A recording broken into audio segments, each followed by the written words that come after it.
Ẹ káalẹ́, ǹjẹ́ mo kí gbogbo ọmọ Yorùbá káàbọ̀ níbikíbi tí ẹ bá ti lóore ọ̀fẹ́ láti máa gbọ́ mi àbí láti máa wò mí ketekete. Adémọ́lá ọmọ omíyalé lèmi ń jẹ́, máa lémi lọ́mọ Ìbàdàn lé Olúyọ̀lé, ìlú Ògúnmọ́lá olódògbò kẹrin lójú ogun, ọ̀bọ Sokoto kẹ̀mbẹ̀rẹ̀ bí ìjà. Èmi lọ máa gbọ́ kẹ́kẹ́ ogun mọ́sà, ọ máa gbọ́ yàyà mọ́yà. Ṣáájú ohun gbogbo kí Olúwa kó bùkún orílẹ̀-èdè mi. Orílẹ̀-èdè wo là ń sọ̀rọ̀ nípa ẹ̀? À ń sọ̀rọ̀ nípa orílẹ̀-èdè olómìnira ìran Yorùbá tí mo sì ní ìgbàgbọ́ wípé Ọlọ́run Olódùmarè á gbà fún wa. Mo kẹ́yẹlẹ wúlà máa wàrà sátúlà hàmbíyà ẹ̀yìn àfa Ọlọ́run tó hàn àti èyí tó pamọ́. Mọ̀kádàm Sheikh àfa àkọ́mọlékéwò àfa àkọ́mọlẹ́sìn pẹ̀lú gbogbo mùsùlùmí pátápátá pé assalamu alaikum rahmatulahi ta'ala wa barakatuhu. Mo kẹ́yìn ìyá mi, bàbá mi, ẹ̀gbọ́n mi, àbúrò mi, rẹ́fúrẹ́ǹdì bíṣọ̀pù nínú ìjọ àgùdà, ìjọ mímọ́, ìjọ onírìbọmi, Kérúbù and Séráfù Celestial pẹ̀lú gbogbo kìrìsìtẹ́nì pátápátá pé àlàáfíà Ọlọ́run kó máa bẹ pẹ̀lú yín àti gbogbo ìdílé yín pátápátá.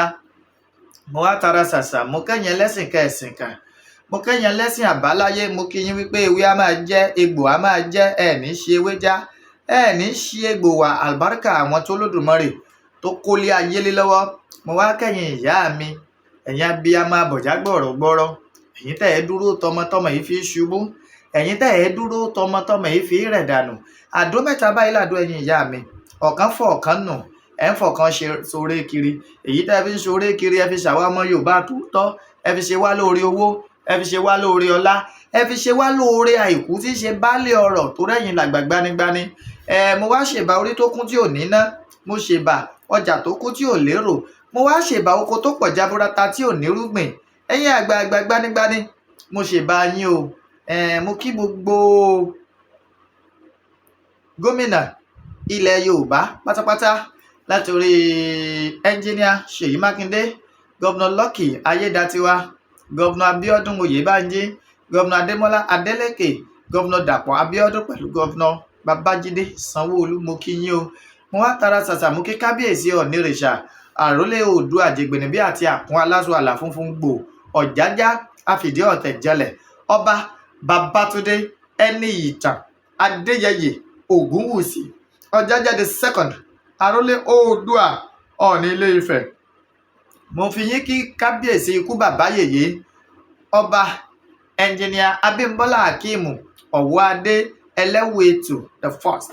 Bàbá mo kí yín o, kádé pẹ́ lórí, kí bàtà pẹ́ lẹ́sẹ̀, kẹ́sìn ọba kó jẹ́ kó kánrin kéṣe. Mo wá fi yín kí bàbá tèmi ọba Dr. Owólabí Ọlákùlẹ́yìn Ìgè Akínlóye the first. Bàbá ilẹ̀ Ìbàdàn ò ní dàrú, ilẹ̀ Ìbàdàn ò ní bàjẹ́, ilẹ̀ Yorùbá lápapọ̀ kò ní kàn dààmú, bẹ́ẹ̀ kò ní dàrú. Àlùbáríkà àwọn tó Olódùmarè tó kólé ayé lé lọ́wọ́. Mo wá kí bàbá mi alànà fún gbogbo ìran Yorùbá pátápátá, bàbá mi Professor Banji Akíntóyè. Bàbá mo kí yín o, mo lù yín lọ́gọ ẹnu lágbára lọ́wọ́ Olódùmarè, àgbà yín á túbọ̀ dalẹ̀. Àlùbáríkà àwọn tó Olódùmarè tó kólé ayé lé lọ́wọ́. Mo wá kéjì ká tí ọ̀já sọ bọ́ lọ́rùn ẹni, májàsọ́lá Àdìsá ọmọ Adéyẹmọ, àkùkọ gàgàrà tó gorí àpáta lọ rè ilé téńté, ojú tó lé ojú tó ko. Olówó orí ọkọ tó yọ̀ sí ọkọ Adérọ́pò, bàbá Michael, bàbá Yọ̀mídé, bàbá Ronaldo, bàbá Àṣàbí. Bàbá Ìgbòho mọ̀rẹ́ ọmọ alágbàdo òde, ọmọ ládéládé ládé, aláàfin ọ̀ládé, adé orí aládékún lágbà fáláàfin. Wọ́n bá rú ọ lójú, bọ́ bá pàdé ikú bàbá yèyé lọ́nà kó bi wọ́n lè rè pé ṣé lóòótọ́ adé orí aládékún lágbà fáláàfin.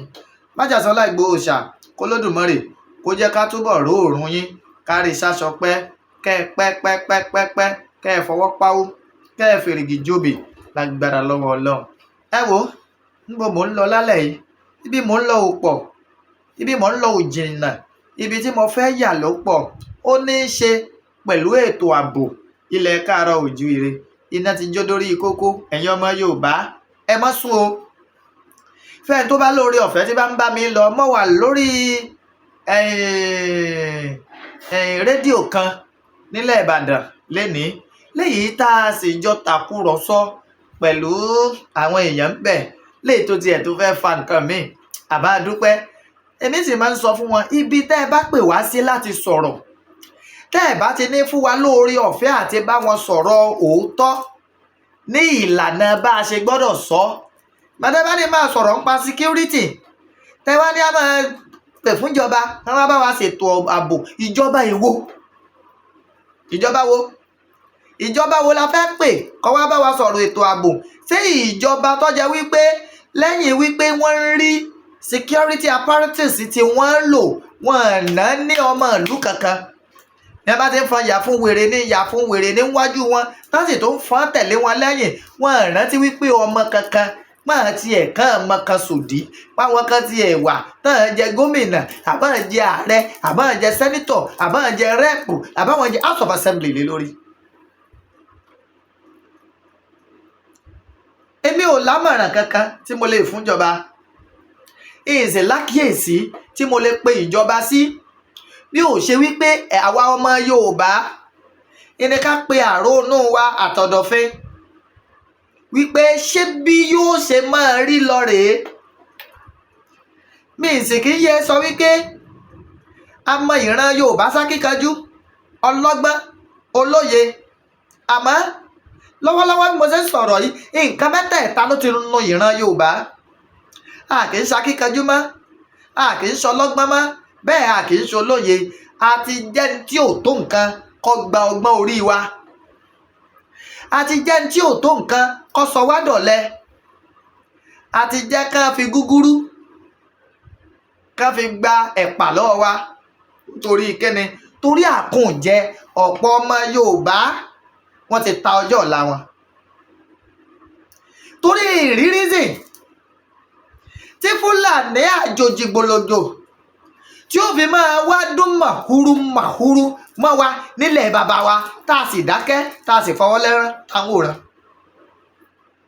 Èmi dẹ̀ ń sọ, èmi wá fẹ́ kí ọba kọ́ba, èyíkéyìí inú àwọn ọba tó bá mọ̀ pé kì í ṣe pé lóòótọ́ àwọn ti ta ìran Yorùbá, kábọ́ta pé ǹjẹ́ ẹ̀yin ọba wọ̀nyí, ǹjẹ́ ẹ̀ ní màálù lọ́dọ̀ àwọn Fúlàní wọ̀nyí? Ǹjẹ́ ẹ̀yin ọba wọ̀nyí, ǹjẹ́ kì í ṣe pé yín gángan lẹ ti ra ọ̀pọ̀ màálù tẹ́ kó fáwọn Fúlàní wọ̀nyí kán máa bá yín sìn? Ẹ wá dá lóhùn. Ọba aládé tó jẹ́ wípé òun lẹ́yinjú wa nínú ìlú, tó ti wá ra màálù bí 30, bí 50 tó kó fún Fúlàní darandaran wípé wọ́n máa bá dákí kí a máa bá ṣètọ́jú rẹ̀ látàrí owó tí wọ́n padà máa rí lára màálù yẹn. Màálù da ẹran wọ oko olóko, wọ́n bà oko olóko jẹ́, olóko pariwo, wọ́n gbẹ̀mí olóko sínú oko. Ẹjọ́ torí Ọlọ́run, irú ọba bẹ́ẹ̀ tó jẹ́ pé ló ní àwọn màálù tó dá màálù fún Fúlàní, bí ẹ bá múrú ẹjọ́ bẹ́ẹ̀ dáàfin rẹ̀, bó ló ṣe fẹ́ dá? Ẹ dá lóhùn ẹ̀yin ọmọ Yorùbá, báwo ló ṣe fẹ́ dá irú ẹjọ́ bẹ́ẹ̀? Àwọn àgbà sì bọ̀ wọ́n ní àìlásọ láàrùn pàkà ó tóun àpérò fọmọ eríwo. Ikú tí ń pojú bá ẹni, òwe ló ń pa fún ni.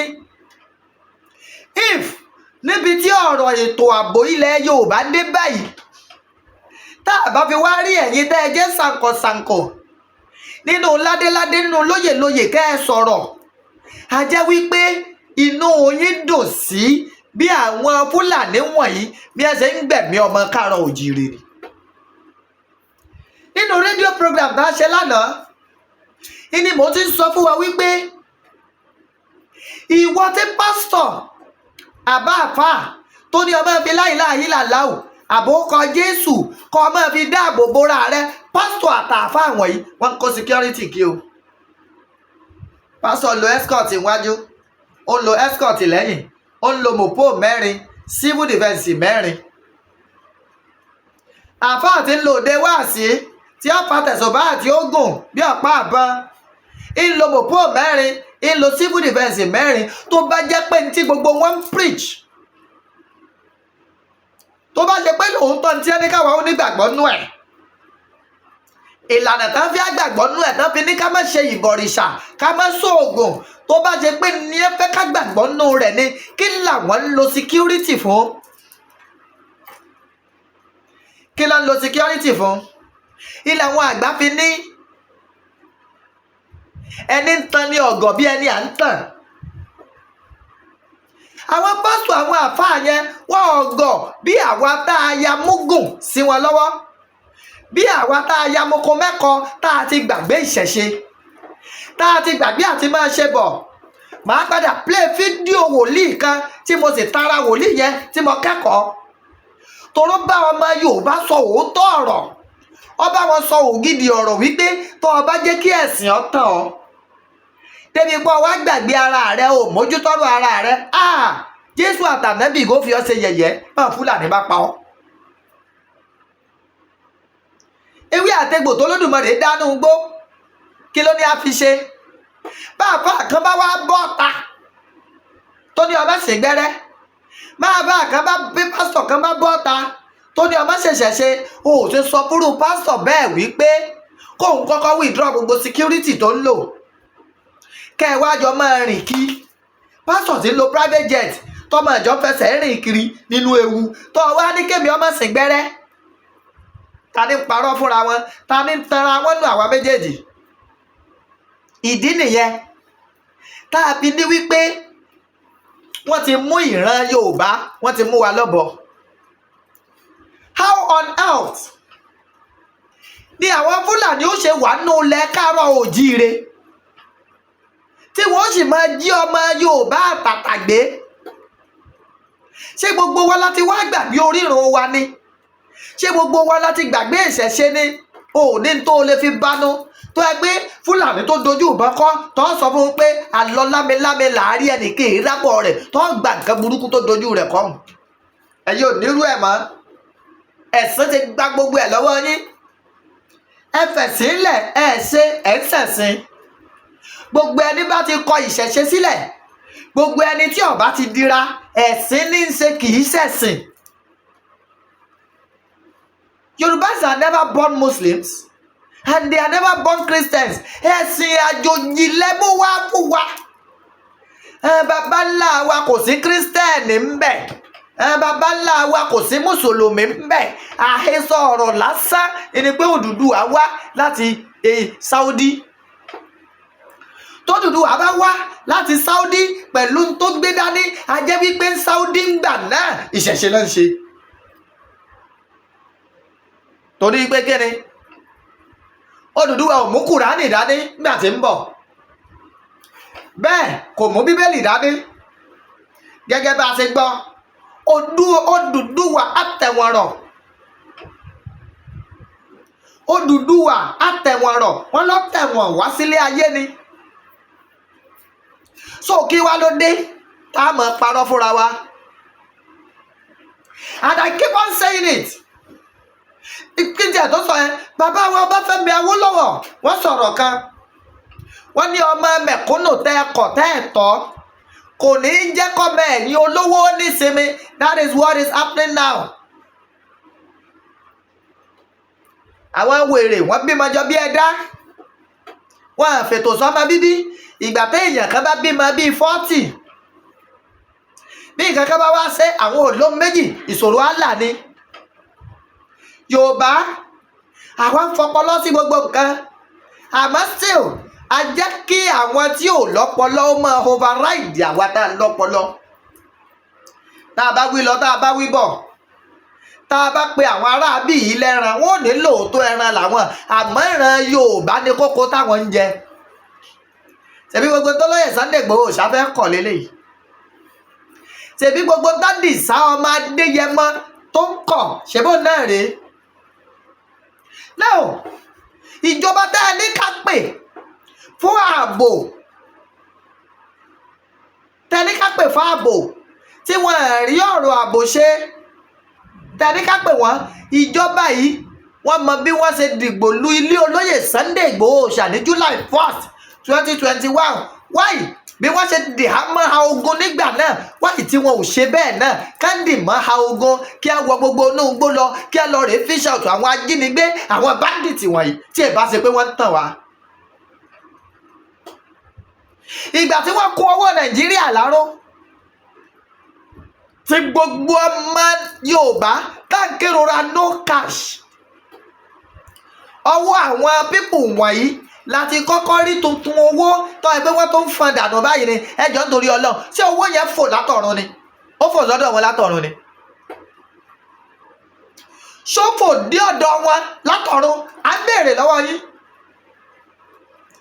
irinṣẹ́ ẹbú tí wọ́n ń lò ṣó jábọ́ látọ̀run ni kì í ṣe ibì kan ló ń gbà kó wọlé fún wọn ni ransom tí wọ́n ń gbà báǹkì kankan ló ti ń jáde ni oúnjẹ tí wọ́n ń jẹ àwọn ibì kankan ló ti ń rà ni omi tí wọ́n mu ibì kankan ló ti ń produce ẹni kí lẹ wá ń tàn wá fún sẹ́ wá fẹ́ sọ wá dẹni tí ò lọ́pọlọ bàbá wa lẹ Yorùbá àwọn ò dẹ̀ fura pásá fura pásájà àjà fura àjájẹ bónílé ọba fura olè ó kó lọ olè onílé ìran Yorùbá ò fura olè ti kó wa tipẹ́ nígbà ayé ààrẹ àná wọ́n pe gbogbo àwọn bàbá wa wọ́n ní ẹnikẹ́ni tó bá ní ohun ìjà ńlé ìbọn ọdẹ táwọn bàbá wa máa ń fi ṣèbù ara wọn ìjọba ní kí ẹ wá sọ̀mìtì ẹ̀ kẹ́tẹ́tẹ́ sọ̀mìtì ẹ̀ tán kẹ́tẹ́ tí ìjọba gba gbogbo ohun ìjà lọ́wọ́ yín tán ìtẹ́ lè fi dáàbò bóra yín ìlógun Fúlàní wọlé ìlógun Fúlàní lọ́sẹ̀gbùrú lọ́gbẹ̀dẹ̀kùlé wọlé sí wa lára ẹ̀ tí wàá mọ̀ wípé ọgbọ́n ni àlùwàlá ológbò ọgbọ́n àti kẹran jẹ ni ìjọba dọ́gbọ́n wọ́n fà wá lẹ̀ wọ́n mú wa lọ́wọ́ lẹ̀ fún Fúlàní láti fìyà jẹ ìran Yorùbá wọ́n mú Yorùbá lọ́wọ́ lẹ̀ wọ́n wá fà wá lérè Fúlàní lọ láti fìyà jẹ wá àwọn incident kan ṣẹlẹ̀ nínú ìrìn àjò tá a rìn bàbá tí Fúlàní ń gbé ọ̀dọ̀ wọn tí Fúlàní tẹ̀dó sí láwọn ibìkan lápá Àdó Fúlàní tẹ̀dó bẹ̀ bàbá yìí fún wọn ní sáré ilẹ̀ bíi 7 tá a mọ̀ sí 7 acres tí wọ́n ń lò wọ́n fi ń ṣe oríṣiríṣi nǹkan ìgbà tó di wípé bàbá yẹn papòdà tí àwọn ọmọ bàbá làwọn fẹ́ lo ilẹ̀ Fúlàní sì sá ọmọ bàbá yẹn wọ̀nà débi pé ìkankanú àwọn ọmọ bàbá yẹn kò lè lọ sí orí ilẹ̀ yẹn mọ́ and I'm assuring them àwọn dìgbòlùjà ìran Yorùbá kọlù bẹ̀ ọlọ́mọ̀gbàwé dágbére tí fi gbogbo lẹ̀ yọ balẹ̀ báyìí labalábá mórí wọgbó lọ gbogbo Fúlàní tí ń rìnà Yorùbá la ní nísinmi ilẹ̀kùn dáfò nísinmi gbogbo ẹ̀yin tẹ́ ń kó Fúlàní lọ́wọ́ láti máa fi ìyà jẹ ìran Yorùbá ní nísinmi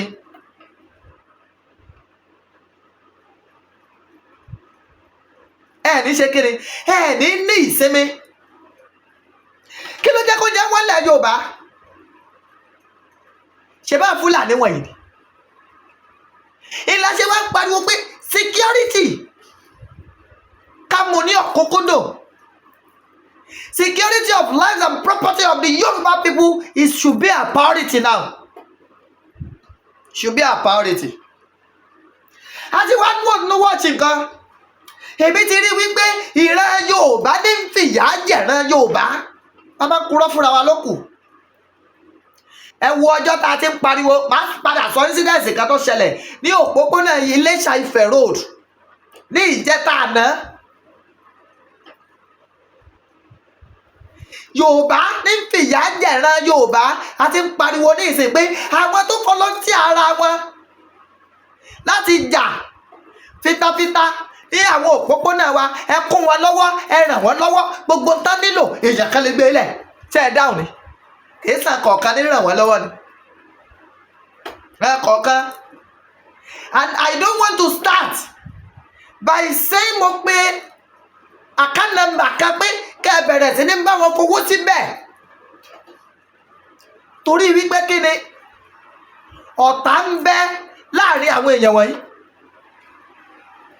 kì í ṣe gbogbo ẹni tí wo program wa lọ́fẹ́ Yorùbá Nation tinútinú ẹlòmíì wo ètò wa torí tí wọ́n lọ rèé padà debate lé lórí ni èyí ṣe tí ìran Yorùbá bá wá gbọ́n kí ló ṣe Yorùbá tá a ṣí ọpọlọ wa sílẹ̀.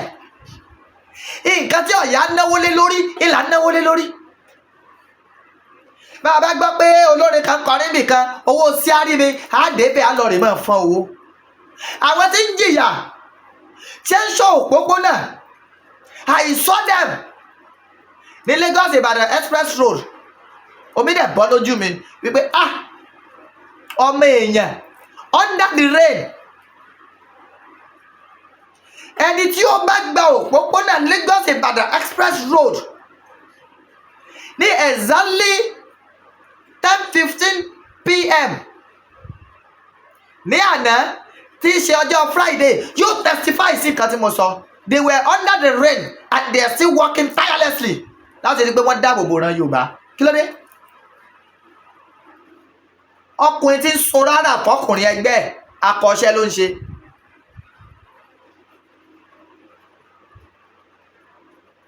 Kí àwọn bàbá wọ̀nyẹn kí ẹ tó decide wípé ọyá akó ẹ̀yin ọmọ wọ̀nyí jọ. Ẹ̀yin náà nǹkan kékeré tẹ́ ẹ ní ẹ lọ rèé máa fi gbèjà ìran Yorùbá ó ní jẹ́ ti rò ní.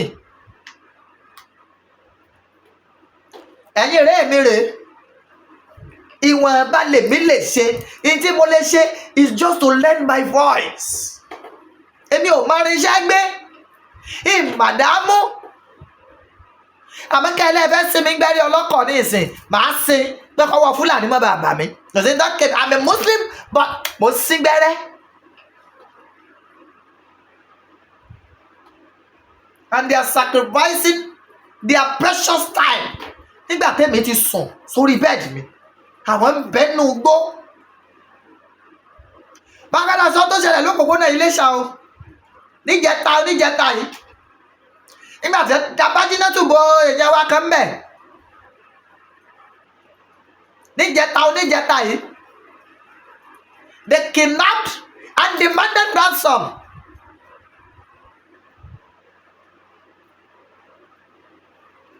Látàrí wípé àwọn ọmọ ogun tí mò ń sọ yìí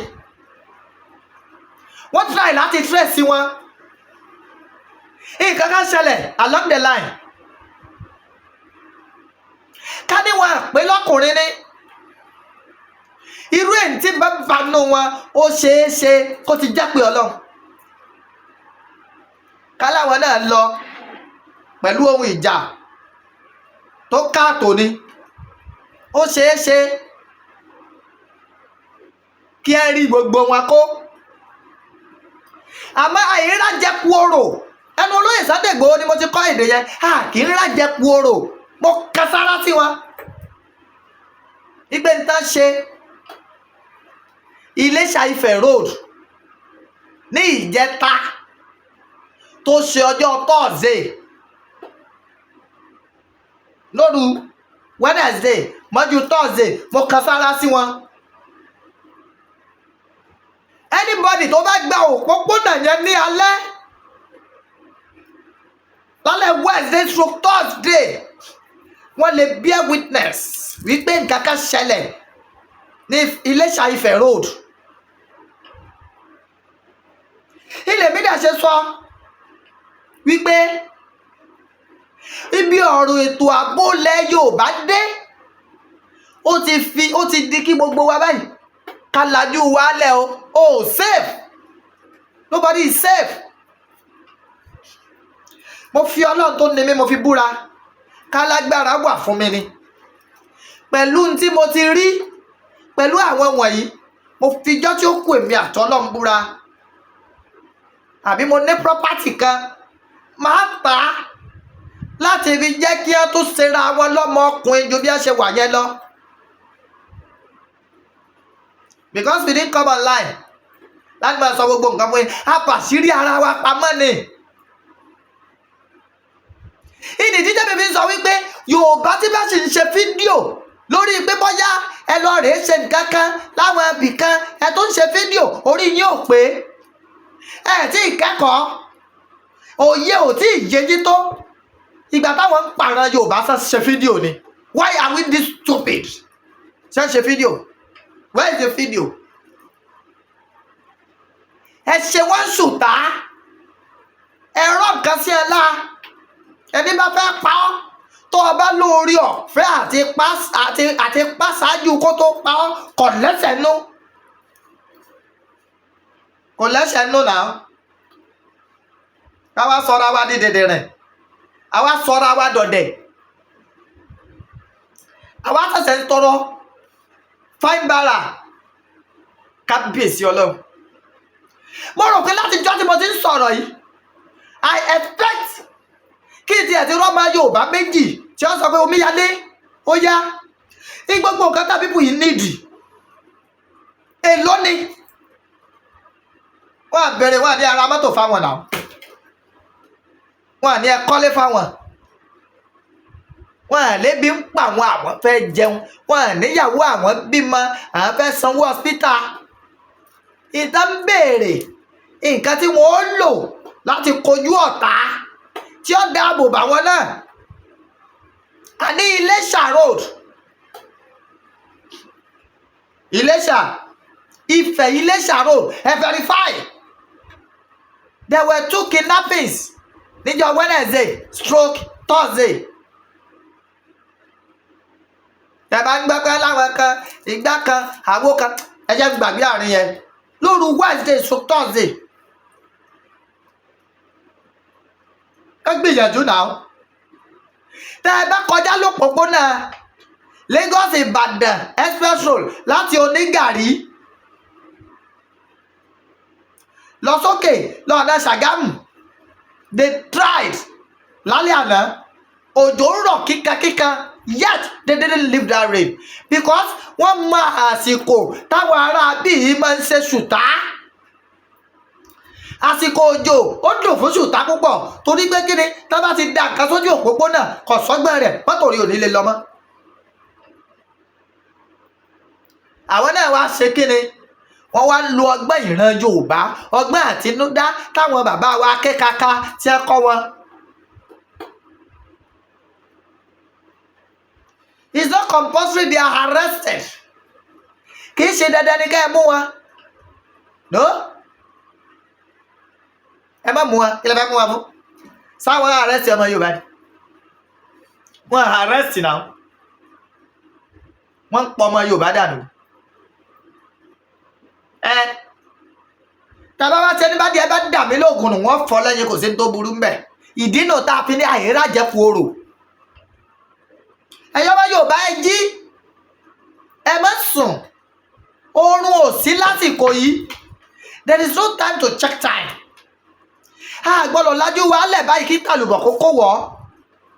A gbọ́dọ̀ fọwọ́ lẹ́rán kí dààmú ó dé bára Yorùbá ju bó ṣe wà yìí lọ. Ọgbọ́n ayé ìyá wa bàbá wa ẹ wà ní diaspora ẹ lè wálé. Kété tẹ́lómi bá ti dé airport báyìí lẹ́kọ̀ọ́ ìní ẹ ti mọ̀ pọ́ ń bọ̀ nílé ní ẹ ti ń dọdẹ rẹ ìyẹn láàfẹ́ mọ́. You don't want all that. Kárìn lópópónà wa kó free. Kárìn lópópónà wa kó free. Ẹ jẹ́ n play pastor yẹn kẹ́ ẹ gbọ́ ń tọ́ sọ tínú mi sì fi dùn tínú mi yọ́. Now ẹ máa gbọ́ ní tí bàbá yìí sọ. Èmi mo ready ogun. Personally, I'm ready for war. Mo sọ fún ìjọ́kì náà mo ní kẹ́ dira. I told you the last time that you fortify yourself. Àwọn kan sọ pé báwo ni pastor máa lọ pé ìlú dira. Some people will say, why will a pastor utter that kind of statement? Ẹ lọ dira o. Please go and fortify yourself. Tó bá yá màá gbé Bible mi sílẹ̀. Because when war comes, I will drop my Bible. Màá jà fún ìlú bàbá mi. I will go and fight for my father's land. Ìgbà wo ni Christian dé Nàìjíríà? When did Christianity come into Nigeria? 1842. It came in 1842. Ló ṣe dé Nàìjíríà. That was when it came in. Ẹni àkọ́kọ́ tó máa kó Bible jọ. And the first person to compile the Bible, Williams lórúkọ ẹ̀. His name is Williams. Wọ́n pa ní on the 6th. They killed him on the 6th. 1536. 1536. Wọ́n dáná sun. They burnt in. He was lynched. Ẹ̀sùn pé Bible tá ń ká yìí. The person that compiled the Bible for us. Ẹ má jà fi ẹ̀sìn bọ inú afẹ́jà fúnlẹ̀ bàbá wọn. Don't let us put religion into our culture or for fight for our father's land. I will fortify myself. Aṣíwájú ogun. And I will be a leader. Wọ́n tó lè tira fún ènìyàn. And if you can fortify people, fortify them. We will fight that war. Màá gbé Bible sílẹ̀. I will drop my Bible. Nítorí ilẹ̀ bàbá mi. Because of my father's land. Ṣé Bíbélì sọ? Because the Bible says it. Hebrews 6 verse 1. Hebrews 6 verse Ó 1. ní ká fẹ́ ẹ̀kọ́ Kristi tì It náà. says, set aside the teachings of Ká ṣe Christ pípé. and let us do what is Ẹja complete. kọ́kọ́ fi ti Kristi tì náà. We will now put it Ká aside. lọ jà fún ilẹ̀ bàbá wa. Let's fight for our father's land. Ká máa sọ pé kí Jésù ràn wá lọ́wọ́. And we tell Jesus to help us. Ó ràn wá lọ́wọ́. To help us in the work for our father's land. Ohun tá a máa ṣe nìyẹn o. That's what we are going to do. Ṣẹ́gbọ́n tí pásítọ̀ yẹn sọ.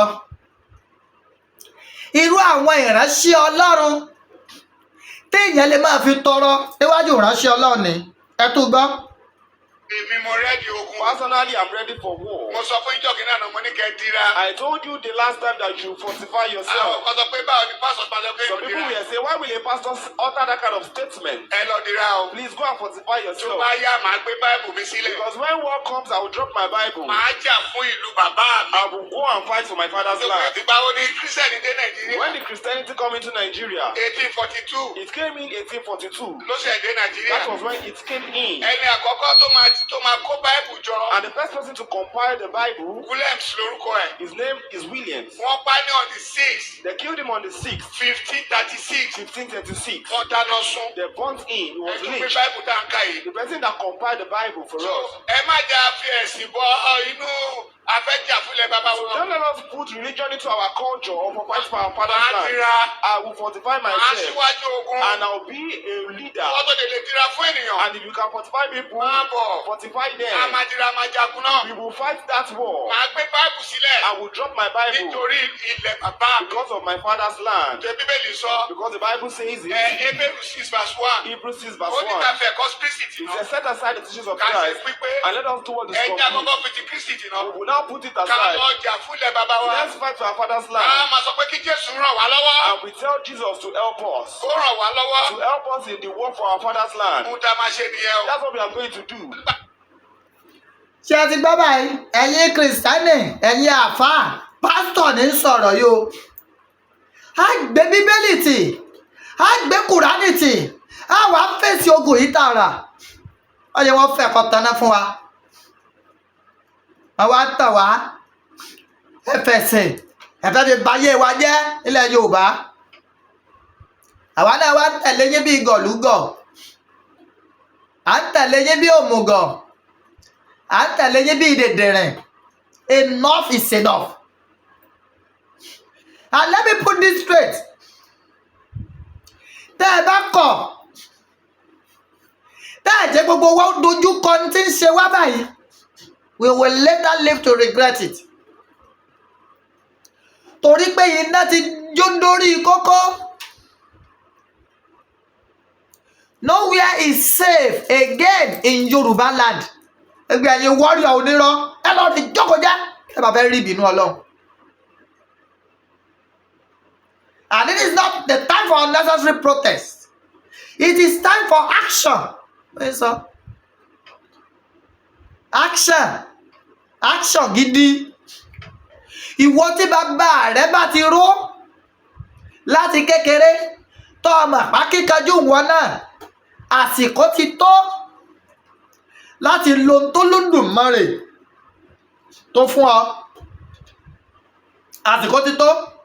Use it to protect Yoruba land. Ẹ jẹ́ á gba ilẹ̀ Yorùbá lẹ̀ lọ́wọ́ àwọn wọ̀nyí. Tẹ́ bá gẹ̀fì lákọ̀ọ́kan mi, tá a ní kẹ́ ẹ ràn àwọn èèyàn wọ̀nyí lọ́wọ́, tẹ́ ẹ ràn wọ́n lọ́wọ́ láti gbà wá lẹ̀, ó lè kàn ọ́ lọ́la. Ẹni tí wọ́n gbé tán kidnap, tí wọ́n padà nà níjẹta, ó náà mọ̀ pé yọ́ kàn wọ́n báyìí. Nàláì lọ ń sọ kó tó di pé wá padà kó pápẹ́ wọn. Ó ti wá padà di nà true. Wọ́n mọ̀ pé wọ́n ti padà jí lójú oorun lọ́rùn báyìí ní ìsìn pé sóò ti wá rí. Sóò ti rí. And let me tell you this, tiwa lójú ń bẹ̀. Ìjọba kò sẹ́ni tó fẹ́ kidnap gómìnà, kò sẹ́ni tó fẹ́ kidnap sánítọ̀ torí kò sí bí wọ́n ṣe fẹ́ wọlé wọn wọ́n ti kó security wọ́n ti kó rọra èmi àti ẹni ò sáláàbò kankan fún wa lẹ́yìn ọlọ́run elédùà nìkan ẹni ń dáàbò bò wá.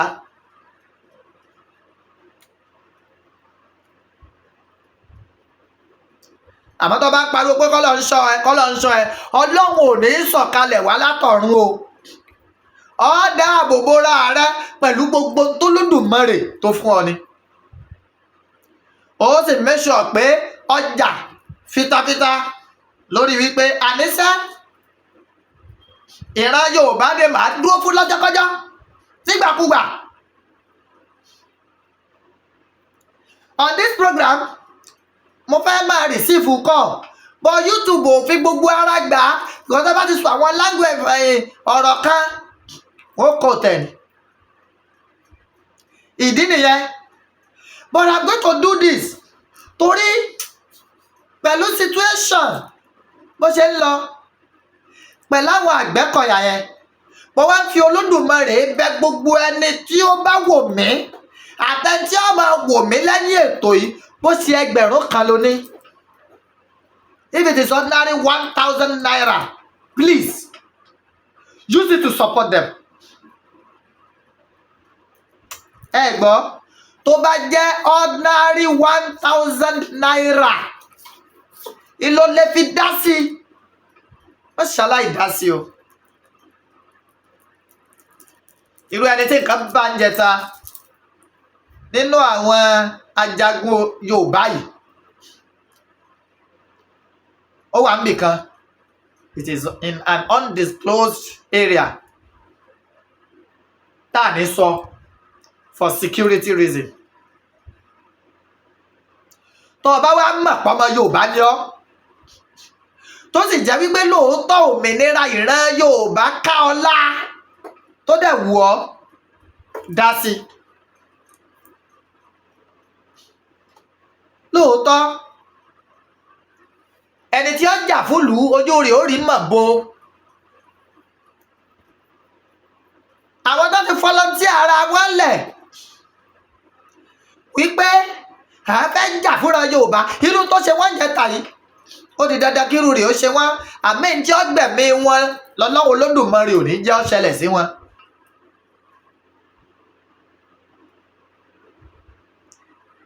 Nine 36371643 OPay tó bá fẹ́ ràn wọ́n lọ́wọ́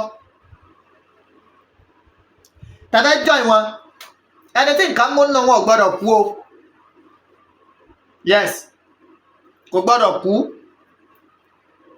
kò dẹ̀ ní kú yes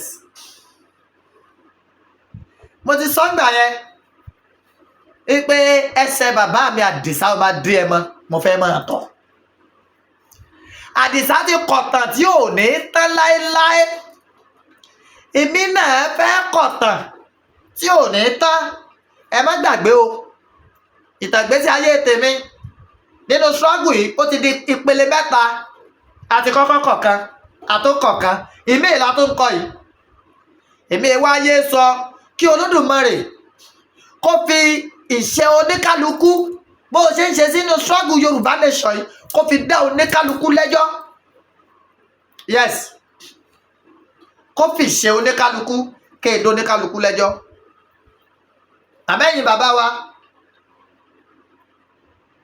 ó ti tó gẹ́ a nílò kẹ́ ẹ sọ̀rọ̀ ẹ yí ojú kúrò lórí wípé ìwọ ń jù mí èmi ò jù ọ́.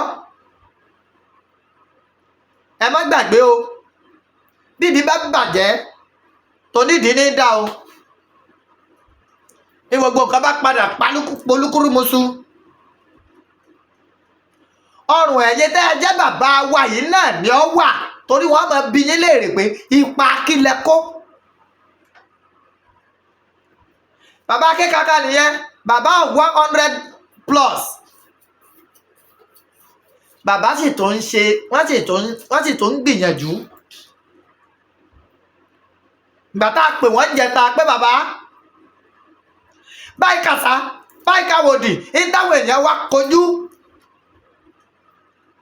ní Ifẹ̀ Iléṣà road ni wọ́n ní ẹ máa gbé bọ̀.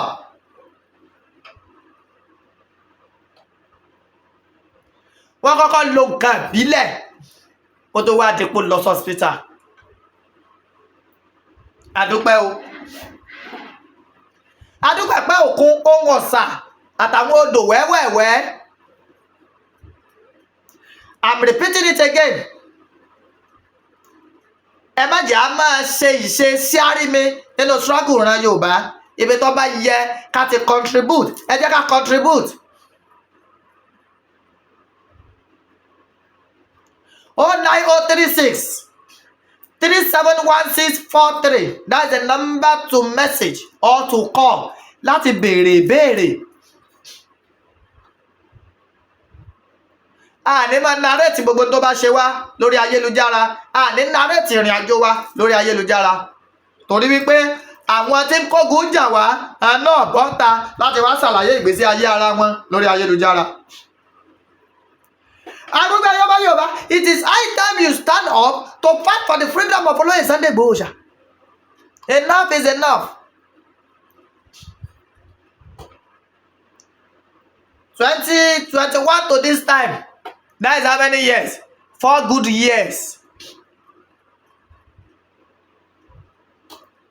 Tó bá di July 1st, ọdún tá a wà ní ó di ọdún 4 gbáko tá a ti ṣe kíni tó Olóyè Sunday Igboho Oòṣà tá a ti ṣe mọ́ta. It is high time we call for his total freedom. a nílò ẹ̀ púpọ̀ jù. Olóyè Sunday Igboho Oòṣà ń bẹ ńlé ni gbogbo àdẹ̀sẹ̀ tọrọ fáìn bàrà kí àwọn tí a ń ti takuntakun tó lè stand. Kò ní rí bẹ́ẹ̀. I know millions of money, millions of naira is spent nígbà tí struggle ran Yorùbá bẹ̀rẹ̀ lójú méjèèjì. Kó tó di pé àmà Yorùbá fẹsẹ̀ wá ń dá sí lọ́tún lósì. So ẹ jọ̀ọ́ nítorí Ọlọ́run ẹ bá wa dá sí.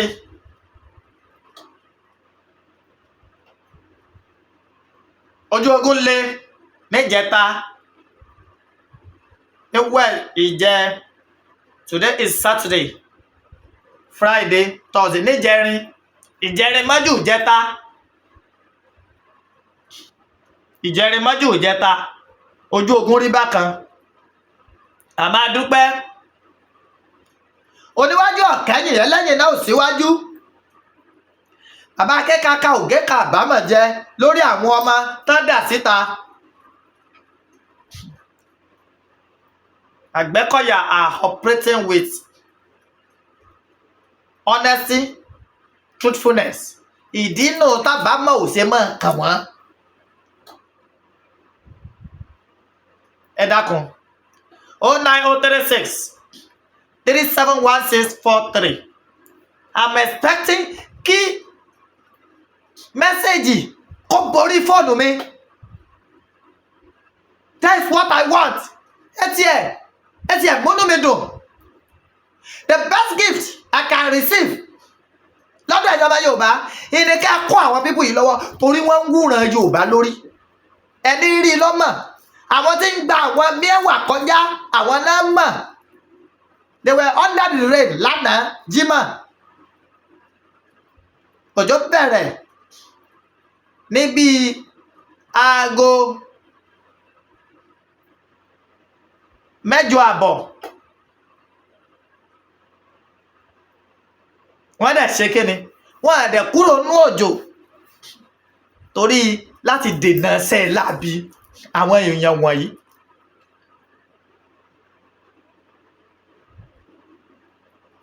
Adúpẹ́ o, ẹ kú fọ́mọnìyàn ṣe. 09036 371643. Àwọn àgbà sì bọ̀ wọ́n níbi a ti ń tọ́jú aláìsàn náà láti ń tọ́jú ara ẹni. Dátà owó iyebíye ni mo fi ń ṣe program. And my moving from one place to the other mi ò gba kọ́bọ̀. Àfẹ̀yìn ìyá mi bàbá mi tẹ̀ ń ṣàánú mi. Lánàá mo mọ bí mo fẹsẹ̀ mi tẹ̀. From a radio program to Ilesha Road, back to Lagos Ibadan Express Road. Mo tún lọ ọ̀dọ̀ bàbá lákàrán kí n tó ṣẹ̀ṣẹ̀ wá padà sílé mi. Ẹni bá wò dáadáa yóò rí wípé aṣọ tí mo wọ̀ lánàá iná mo wọ̀ yìí, lẹ́yìn tó túmọ̀ sí pé mi ń bọ́ra lẹ̀ tí mi bọ́ sórí program. Ẹ jọ̀ọ́ nítorí Ọlọ́run, àní jèrè ìtìjú. They believe Yoruba nation can support them. The Yoruba nation will never let them down. That's the reason why tá fi ń pè fún assistance yìí. Tó bá pè látọ̀dọ̀ àwọn olóṣèlú wọ̀nyí, wọ́n fún wọn beyond tó fẹ́, àmọ́ ó ṣeé ṣe kí a jíṣẹ́ lọ síbi tí ó yẹ ká jíṣẹ́ lọ. Torí náà nǹkan 09036371643. Adébọ́lá ọmọ mi alẹ́lẹ̀ mi ń jẹ́ mi lọ́mọ Ìbàdàn ní Olúyọ̀lé ìlú Ògúnmọ́lá Olódògbò kẹrin lójú ogun ọ̀bọ Sòkòtò kẹmbẹ̀rẹ̀ bí ìjà. Ìlú Òjó, ìlú Àjàyí, ìlú Ọpẹ́ Àgbé, ìlú Ìbíkúnlé, Àgbàlá Ìbíkúnlé joko bàbá ẹlòmíì lọ. Mo kí gbogbo ọmọ Yorùbá lẹ́ẹ̀kan sí ẹrù tábí àmọ́ kì í túwò wọn ní gbé káyí mọ́lé o. Olóyè Sunday Igboho Oòṣà, your work continues. Gbogbo iṣẹ́ yín ò ní dìṣẹ́. Àlùbáríkà àwọn tó lódùmarè tó kólé ayé lé lọ́wọ́. Ọ̀pọ̀lọpọ̀ àwọn èèyàn ń pè mí, ìpàdé wo lolóyè Sunday Igboho Oòṣà ṣe pẹ̀lú Ségò? Ọ̀rọ̀ ọjọ́ mi ni. Àbúrò ẹni tó lòun làgbà ẹni, ọ̀rọ̀ ọjọ́ mi ni. We will discuss on that later. Èyí tó kàn wá lọ́wọ́lọ́wọ́ báyìí ńlọrọ̀ ètò ààbò. Báwọn ará bíi bí wọ́n ó ṣe fílẹ̀ Yorùbá lẹ̀ ní wàràǹsẹ́sà. Thank you. God bless you. The struggle continues. Yoruba nation, no going back.